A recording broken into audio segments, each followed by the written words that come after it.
Arrêtez d'être trop gentil. 3 secrets pour se faire respecter en séduction. Si tu es un homme, bienvenue dans cette vidéo de dating et coaching. Je suis Greg de Love with Passion et j'espère que tu es en pleine forme aujourd'hui. Dans cette vidéo, tu vas découvrir comment arrêter d'être trop gentil et apprendre à te faire respecter en séduction. En anglais, c'est stop au people pleaser. Alors pour te donner un maximum de valeur, je me suis d'ailleurs lancé le défi de t'accompagner pendant 3 soirées pour vraiment tout te révéler sur comment changer ta fréquence amoureuse. Je t'invite à y aller dès maintenant. Tu vas sur mon profil YouTube et tu vas pouvoir cliquer pour t'inscrire sur la liste d'attente de ce Cosmic Dating. Et les hommes qui participent à ce challenge, souvent ils ressortent de là avec des stratégies pratiques et ils sentent bluffés. Aujourd'hui, découvrons ensemble comment arrêter d'être trop gentil et booster ton masculin, ton magnétisme masculin dans les relations avec les femmes. Tu sais, la majorité des femmes, elles rejettent les hommes, les fameux people pleasers, ceux qui n'arrivent pas à dire non. D'ailleurs, la majorité des relations toxiques, il y a une des deux personnes qui n'arrive pas à mettre ses limites, parce qu'on ne lui a pas appris. Et toi, ton corps, en fait, peut-être que tu sens déjà des tensions dans tes épaules, et ça ment jamais. Est-ce que tu savais que quand tu dis oui à tout, c'est quelque chose qui sabote ta fréquence amoureuse de jour en jour? En anglais, on dit ça les people pleasers. Bon, je fais un peu mon Jean-Claude Van Damme avec du français et de l'anglais, mais c'est ce terme-là qui dit qu'une personne dit toujours oui pour plaire aux autres. Et tu veux savoir ce que c'est l'opposé? En fait, c'est quand tu t'affirmes, et cette capacité-là, elle permet de dire si tu es vraiment un masculin magnétique. Parce que tu arrêtes d'être trop gentil. Et du coup, la femme, elle sent que tu as une attirance, que tu dégages un charisme. Et quand tu sors du people pleaser, mais en fait, c'est pas toi que tu libères. En fait, tu réveilles vraiment une relation authentique, un magnétisme naturel. Est-ce que toi, tu es prêt à vibrer dans cette vidéo plutôt que d'aller chercher chaque fois encore un « Est-ce que tu es d'accord? Est-ce que oui, tu m'aimes ?» Oui. Tu vois, il y a différents signes de la personne trop gentille en couple. Le people pleaser, il choisit jamais. C'est comme ça on pourrait le définir. C'est le mec qui répond toujours ouais, « Comme tu veux. » Non, mais c'est toi qui décides. Proposer un restaurant, ouais, comme tu veux. Choisir un film ou une activité, bon, c'est toi qui choisis. Même des choses simples, il prend jamais d'initiative. Au début, on se dit, ok, c'est cool, donc c'est l'autre personne qui peut décider, donc en fait... Mais après un moment, sa partenaire, elle sent qu'il ne prend pas son leadership amoureux, qu'il n'est pas dans sa position d'homme. Pourquoi? Parce que derrière, il a peur de se tromper, il a peur de décevoir, il a peur du conflit. Alors qu'est-ce qu'il fait? Il remet son masque de people pleaser, et c'est comme s'il s'effaçait. Le résultat, on a l'impression qu'il est passif, qu'il n'y a pas de leadership, sa personnalité, il n'assume pas. Et c'est quelque chose qui est passif et la femme, elle se dit « Non, mais il n'y a pas d'attirance chez cet homme-là, la connexion, elle s'effrite et le respect disparaît. » Par contre, un homme qui ose dire ce qu'il veut, même si c'est un parfait qui bégaye, qui fait n'importe quoi, il devient immédiatement beaucoup plus désirable. Je dis pas beaucoup plus respecté aussi. Et c'est capital pour un homme d'incarner son leadership amoureux. Et en fait, ça commence par quoi? Ça commence par dire j'arrête d'être un people pleaser dans la séduction, dans la relation. Toi, est-ce que tu es prêt aujourd'hui à découvrir pourquoi être trop gentil? Ça te fait perdre du respect des femmes. D'ailleurs, tu vas entendre et tu vas voir les 3 secrets pour arrêter d'être trop gentil avec les femmes. Le premier, c'est oser la décevoir parce que ça permet d'embrasser ta puissance au masculin. Chaque fois que tu dis non, ça augmente ta valeur aux yeux des femmes. Parce que ta plus grande prison, c'est peut-être aujourd'hui cette peur qui est irrationnelle de te déplaire. Je te donne un exemple, elle te demande peut-être de déménager ou bien de garder son chat, mais toi tu te dis mais non, mais j'ai d'autres priorités en fait. Et donc tu peux lui répondre, j'apprécie ta confiance, mais en fait j'ai d'autres engagements pour ce week-end. T'imagines, dans ton corps, dans ton monde intérieur, qu'est-ce qui se passe? Tu fais je lui dis non alors qu'en fait je suis intéressé par elle. Et ça t'a mis ta limite. Et là la femme elle se dit cet homme-là, j'aime bien parce qu'il se respecte. Et tu vois, il y a des gros inconvénients à être trop gentil. Les people pleasers, parfois, ils ne s'affirment pas, ils ne développent pas leur personnalité. Et donc, c'est comme s'il y avait un potentiel amoureux, mais qui ne se développe pas. Et donc, les personnes, que ce soit des femmes qui interagissent avec eux, ils disent « Mais non, mais cet homme-là, il va toujours faire passer mon intérêt. Et en fait, j'ai pas tout le temps envie qu'il s'écrase, qu'il fasse la lopette. » Et donc, celui qui est people pleaser, il a mis son masque. Mais derrière, il est là, peut-être avec de la colère, de l'aigreur, et ça remonte comme si c'était un jour un volcan qui explose, quoi. Et ce mec, people pleaser, c'est peut-être toi, une partie de toi dans certains contextes. Il dit peut-être, ouais, mais tout va bien, alors que derrière le masque, il bouillonne, quoi. En société, c'est ouais, je suis détendu, c'est cool, tout, je suis gentil. Mais derrière, les mots sont calculés, les gestes pour plaire, pour pas décevoir, en fait, pour dire aimez-moi, please, aimez-moi. Mais au fond, il est jamais vraiment lui-même, quoi. À table, il se marre, il rigole des anecdotes, il fait le gars équilibré. Mais par contre, chez lui, dans l'intimité, il y a comme un silence qui est lourd. Où là, il est là, mais en fait, il n'y a personne à impressionner, quoi. Et donc, il est là, mais qui je suis, enfin, c'est quoi moi? Et tu vois, en couple, ce type d'homme, quand on a dépassé la séduction, il a peur d'être vu, quoi. Les doutes, les faiblesses, c'est caché. Les vrais désirs, c'est caché. Et la femme, elle a des radars, elle a une intuition. Elle se dit, derrière ce masque, il y a un décalage, il y a quelque chose qui est faux. Et qu'est-ce que ça fait dans la relation? Ça s'effrite et un jour, ça se termine. Parce qu'en fait, si tu joues un rôle, c'est comme si vraiment tu oubliais ta vérité. Et quand tu es dans la séduction, quand tu es en amour, l'homme qui ose être vrai, même s'il est imparfait, il est vrai. Et ça, les femmes, elles raffolent. Le deuxième point, c'est l'empathie magnétique où il y a zéro manipulation. Les femmes, elles respectent les hommes qui s'affirment avec intelligence. Donc tu commences par valider son point de vue. Tu dis tu commences par je comprends ce que tu ressens. Et puis après, tu exposes ta position, et tu n'as pas besoin de t'excuser pour exister. Tu vois, les hommes trop gentils, ils vont dire est-ce que tu es d'accord? Est-ce que. Ok. L'homme qui est magnétique, il dépose sa vérité en jeu. Et il a compris le ressenti de l'autre, mais il dépose quand même sa vérité. Et il n'attend pas une validation, il n'attend pas un désaccord, il a juste déposé ça. Tu vois, les hommes trop gentils vont dire est-ce que c'est ok qu'on fasse comme ça? Est-ce que tu es d'accord?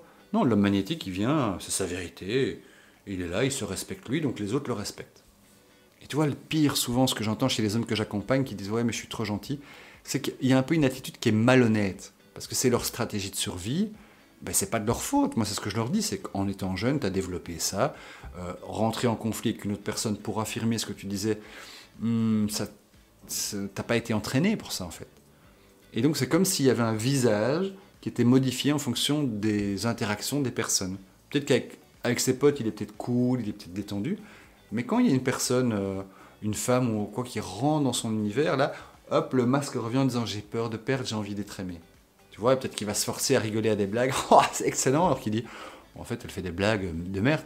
Et plutôt que de dire, en fait, j'ai pas compris, ou bien je trouvais ça nul comme blague, mais est-ce que tu en as encore une autre plus nulle? Enfin, de jouer peut-être avec de l'humour pour dire en fait sa vérité, mais peut-être aussi parfois de dire non, moi j'ai pas compris, est-ce qu'on pourrait trouver une autre blague? Je veux pas te vexer, mais moi j'ai pas compris ta blague.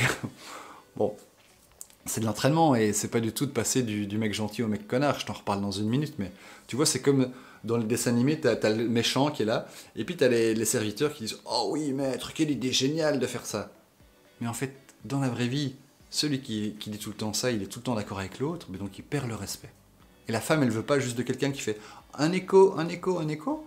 Elle veut une présence, quoi. Elle veut pas une lopette, quelqu'un qui s'écrase, elle veut un homme qui est dans sa puissance, dans sa colonne vertébrale, dans son corps. Voilà.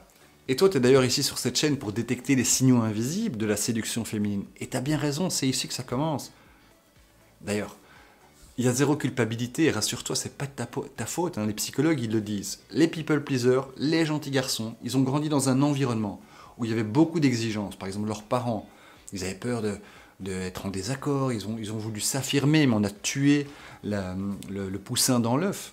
Et donc, quand on devient un people pleaser, ben, on a peur des représailles, on a peur de décevoir. Bon, troisième élément essentiel. Reconnecte-toi avec tes émotions et ton monde intérieur, ta petite voix à l'intérieur, là.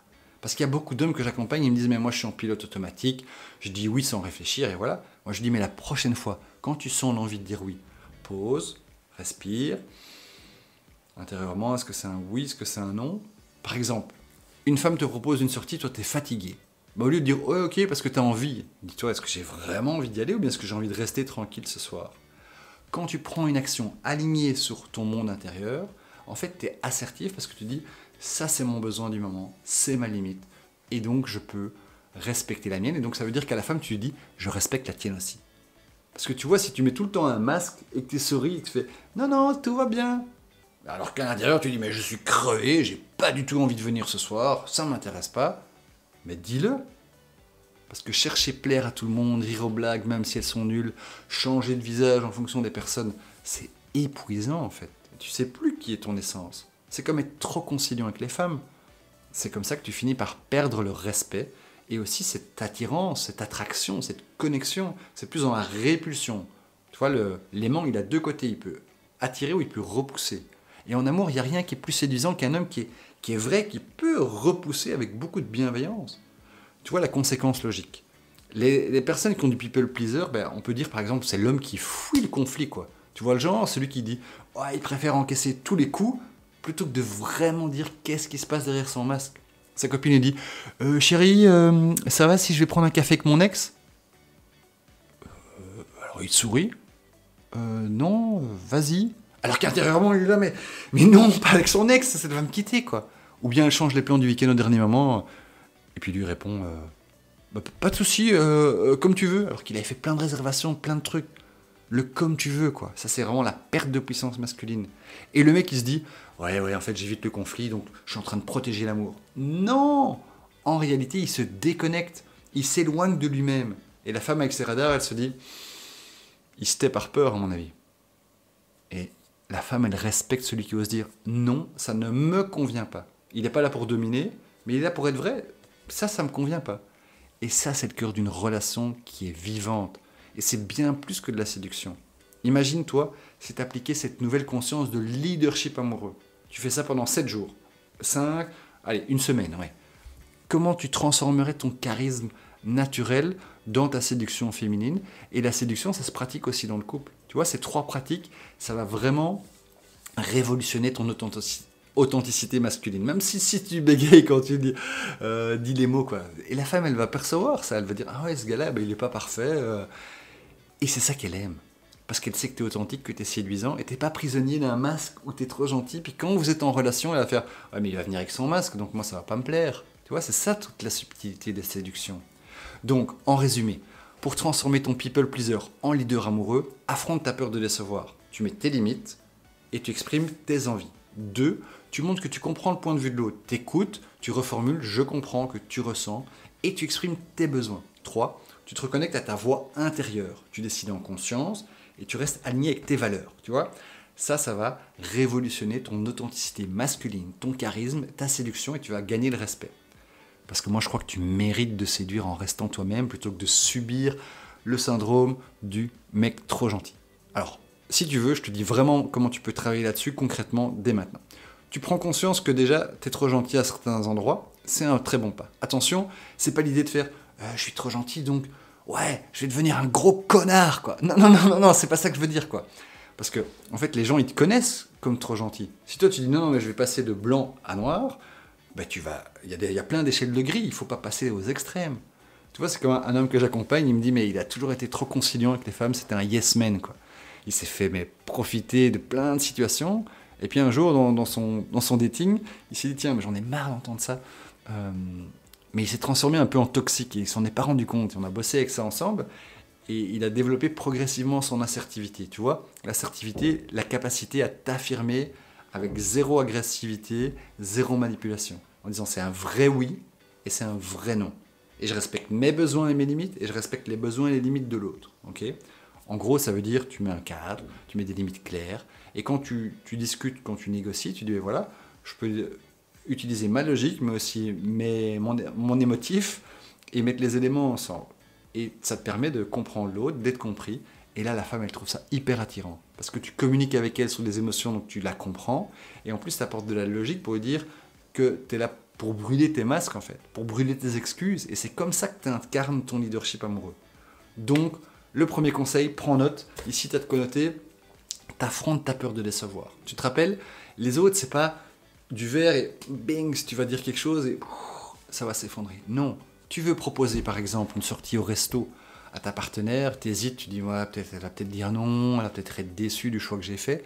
Mais au lieu de toi d'être en mode soumission par habitude, tu prends la parole et t'expliques calmement ouais, je sais que tu es fatigué, mais en fait j'aimerais vraiment bien qu'on fasse cette sortie pour notre couple, pour moi c'est important.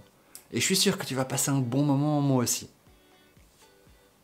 Quand tu dis des choses, tu affirmes en fait ton besoin, tu respectes son besoin à elle, et tu crées vraiment cet espace de complicité. Et tu vois, quand tu pratiques ça, c'est vraiment le genre d'honnêteté, c'est doux, ça renforce le respect, la confiance mutuelle, et il n'y a personne qui t'en tient rigueur. Numéro 2, tu dis, je comprends ton point de vue, tu améliores la communication avec ta partenaire. Ta partenaire qui aime bien communiquer, qui est émotionnelle, c'est une femme, et elle a besoin vraiment de sentir que qu'elle ressent les choses, et toi tu vas pouvoir reformuler avec tes mots.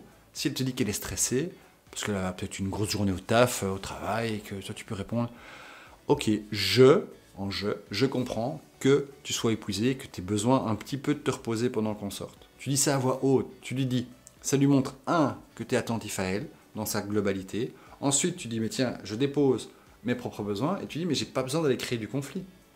Je lui dis, mais moi de mon côté, j'aimerais aussi qu'on passe un moment ensemble ce soir. Qu'est-ce que tu penses si on se trouve une petite activité tranquille qui nous convienne à tous les deux? Waouh!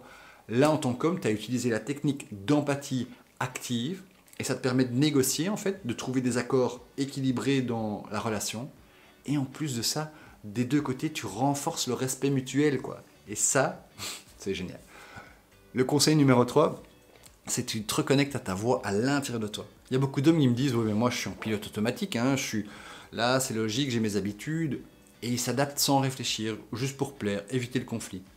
Mais toi, la prochaine fois qu'il y a un « oui » qui vient, tu fais « Attends, pause. Moi, j'aime bien fermer les yeux pour me reconnecter à mon monde intérieur. Fais ce qui est aligné avec toi, selon ton design idéal, etc. » Mais sois authentique, tu fais « Non, là, il y a quelque chose qui me dit dans mon ventre, en fait, c'est non, quoi. » Non, mais ça va être génial. Ben moi, en fait, j'ai un signal qui est non, et je sais que... En plus, j'ai vraiment envie de le faire, mais ce soir, c'est non. Tu vois, tu peux lui dire, mais en fait, j'ai envie de sortir, ou bien un moment calme aussi avec toi, ça me convient. Si tu le dis depuis ta voix intérieure, ça va faire quoi? Tu renforces ton assertivité, tu respectes tes besoins, et tu respectes ses besoins. Qu'est-ce que ça fait chez elle? Se dit, ça la séduit, quoi. Alors si toi tu as aimé cette vidéo, tu peux soutenir la chaîne, tu peux partager cette vidéo avec un autre homme et tu peux t'abonner en cliquant sur la sonnette, la cloche, le bouton pour t'abonner. Et je te dis à très vite, c'est Greg de Love with Passion.